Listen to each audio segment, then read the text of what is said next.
Hello everyone, my name is Bernard Alec Di Sumera and I'm from BPED 2A, and for our first activity, we are going to answer 4 questions in our recital form.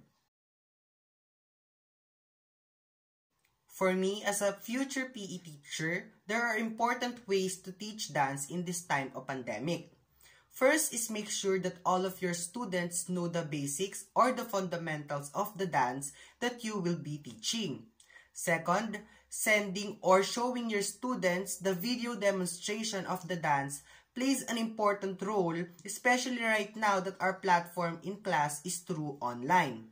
And last one is to have the patience and love for your students for you to be considerate that this time may be hard for you as a teacher, but it is also hard for students who are trying their best just to learn and demonstrate the dance. Being a Filipino citizen, we can preserve our traditional dances or our folk dances by sharing the existing knowledge we have to the next generation, which are the kids. This is by teaching them the dances, sharing them the values, and to instill them the importance of loving our own dance. Because no matter what happens, these traditional dances we have here in the Philippines will be and will always be our identity as Filipinos in the international scene.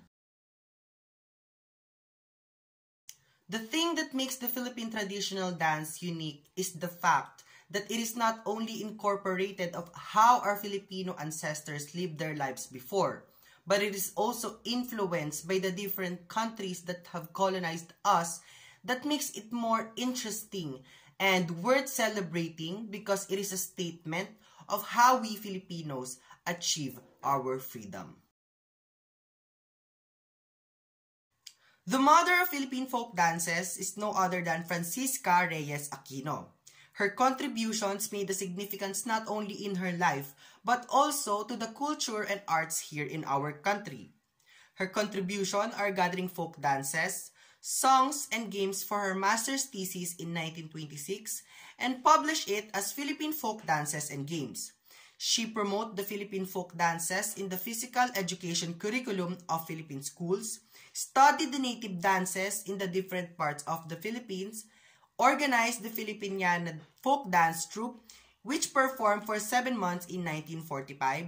She is also the one who founded the Philippine Folk Dance Society to bring together physical education students, teachers, administrators, and individuals who are interested in folk dancing. And even after all that, she's still an active advocate in organization whose programs related to her work until her death in 1984.